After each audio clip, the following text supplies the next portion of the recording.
इस वीडियो में objective plus objective important question है। वीडियो अंत तक देखिएगा। तो चलिए शुरू करते हैं। 1 नंबर क्वेश्चन है, धारिता का एसआई मात्रक क्या है? तो इसका आंसर हो जाएगा फैराड होता है।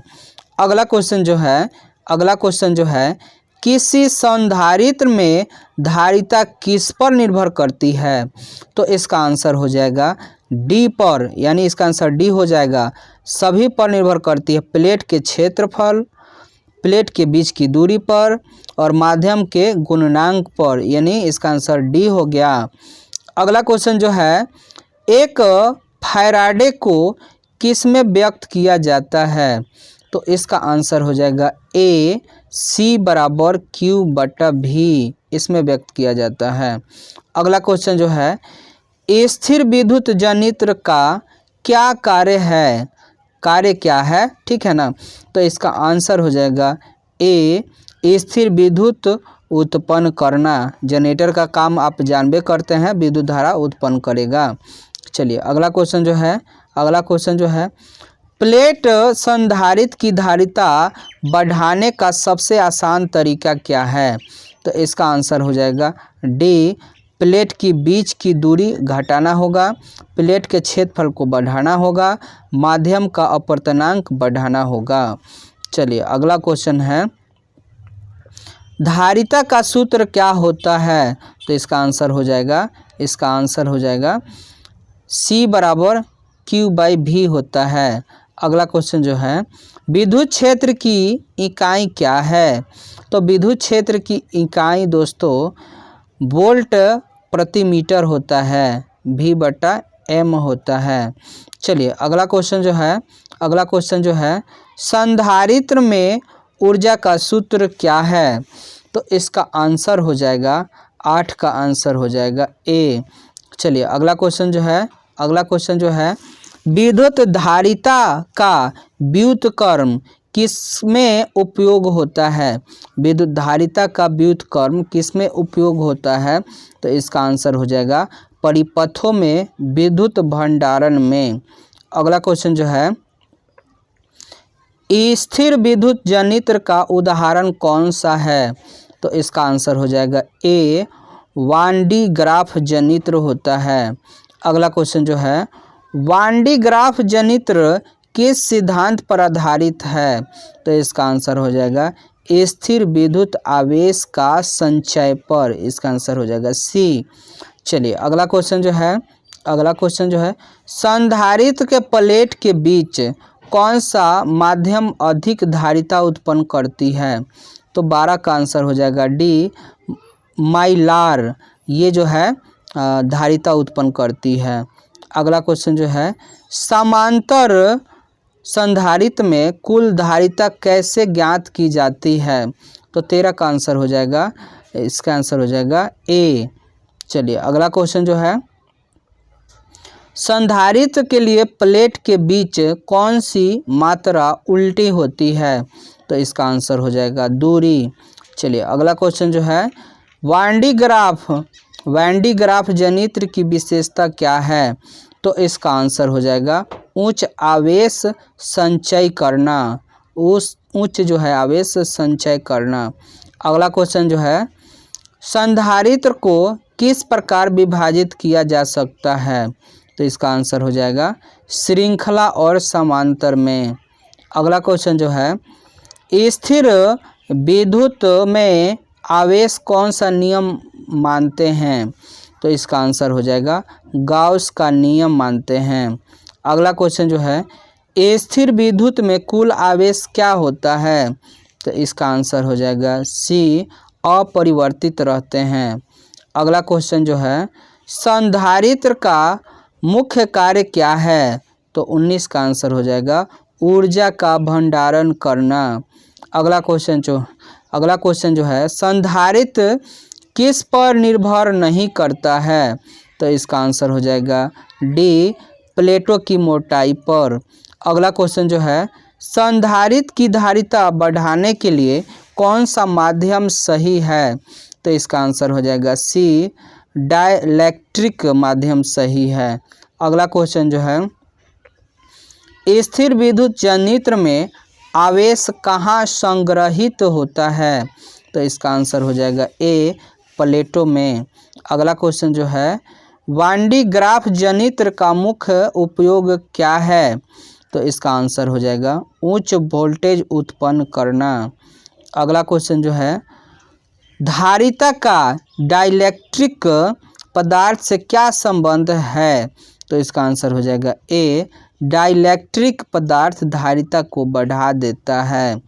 अगला क्वेश्चन जो है, संधारित्र की धारिता किसमें व्यक्त होता है? तो 25 का आंसर हो जाएगा कूलम बटा वोल्ट में होता है। अगला क्वेश्चन जो है, संधारित्र क्या है, इसके सिद्धांत और कार्य की व्याख्या करें। तो संधारित्र एक ऐसा यंत्र है जो विद्युत आवेश को संग्रहित करता है।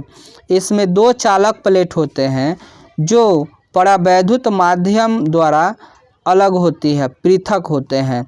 जब दोनों प्लेट के बीच विभवांतर उत्पन्न किया जाता है तो एक प्लेट पर धन आवेश तथा दूसरे प्लेट पर ऋण आवेश एकत्रित हो जाता है, इकट्ठा हो जाता है। अगला क्वेश्चन जो है, संधारित्र की धारिता किसे कहते हैं? इसका मात्र एक सूत्र लिखें। तो संधारित्र की धारिता का मतलब है कि संधारित्र में ग्रहित किए जाने वाले अधिकतम आवेश और उसकी प्लेट पर लगाए गए वोल्टेज के अनुपात है। इसे फैराडे भी कहा जाता है। क्या है दोस्तों? इसे फैराड में मापा जाता है। संधारित्र बराबर होता है C बराबर QV। चलिए अगला क्वेश्चन जो है, समांतर प्लेट संधारित्र की धारिता का सूत्र को व्युत्पादन करें। तो देखिए, समांतर प्लेट संधारित्र की धारिता का सूत्र होता है C बराबर एप्सिलॉन AD होता है। इसमें C धारिता का मान होता है और A प्रत्येक प्लेट का क्षेत्र होता है और D प्लेट की बीच की दूरी होती है। अगला क्वेश्चन जो है, संधारित्र की धारिता किन कारकों पर निर्भर करती है? तो संधारित्र की धारिता निम्नलिखित कारकों पर निर्भर करती है। पहला है प्लेटों के क्षेत्रफल पर, प्लेटों के बीच की दूरी और प्लेट के बीच के माध्यम का परावैद्युतांक पर। अगला क्वेश्चन जो है, संधारित्र में ऊर्जा का संग्रहण कैसे होता है? ऊर्जा का सूत्र क्या है? तो देखिए, संधारित्र ऊर्जा संग्रहित करने वाला उपकरण है। संधारित्र में संग्रहित ऊर्जा को 3 तरीके से व्यक्त किया जा सकता है। यहाँ पर इसका सूत्र होता है U बराबर QV और U बराबर क्या होता है CV2 और ये होता है U बराबर Q2C। इस तरीक़ा से व्यक्त किया जा सकता है। अगला क्वेश्चन जो है, संधारित्र के श्रेणी क्रम और समांतर क्रम में संयोजन का अध्ययन करें। तो देखिए, समांतर क्रम में क्या होता है, कुल धारिता घट जाती है और समांतर क्रम में कुल धारिता बढ़ जाती है। अगला क्वेश्चन जो है, वान डी ग्राफ जनित्र क्या है? तो वान डी ग्राफ जनित्र एक ऐसा यंत्र है जो उच्च विभव उत्पन्न करता है। मुख्य भाग जो है बेल्ट है, धातु का गोला है, मोटर और धातु ब्रश होता है। और दोस्तों, कार्य सिद्धांत कहा जाए तो विद्युत प्रेरण और आवेश के प्रवाह पर आधारित होता है।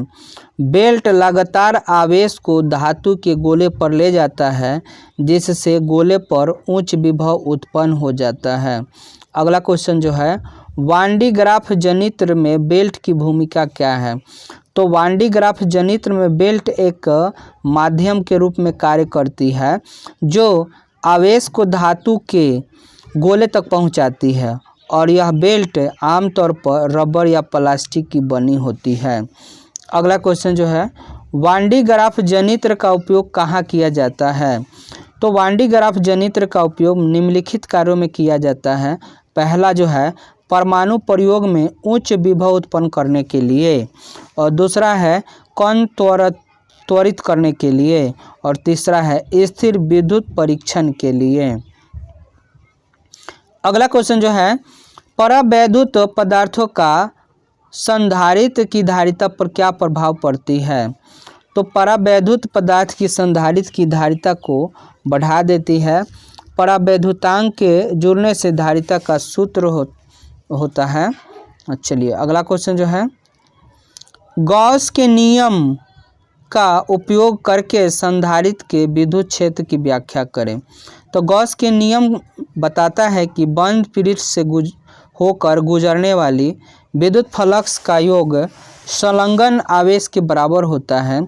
इसका उपयोग समांतर प्लेट संधारित्र के बीच विद्युत क्षेत्र ज्ञात करने के लिए किया जाता है। अगला क्वेश्चन जो है, श्रेणी क्रम में संधारित्र की धारिता क्यों घट जाती है? तो देखिए, श्रेणी क्रम में संधारित्र की कुल धारिता का व्युत्क्रम जोड़ने से उनकी धारिता घट जाती है, क्योंकि सभी संधारित्रों के बीच विभवांतर विभाजित हो जाता है। चलिए अगला क्वेश्चन जो है, समांतर क्रम में संधारित्र की धारिता क्यों बढ़ जाती है? तो समांतर क्रम में सभी संधारित्रों का विभवांतर समान होता है और कुल आवेश जोड़ बढ़ जाता है, इसलिए धारिता भी उसका बढ़ जाता है। अगला क्वेश्चन जो है, संधारित्र के प्लेट के बीच विद्युत क्षेत्र का मान क्या होता है?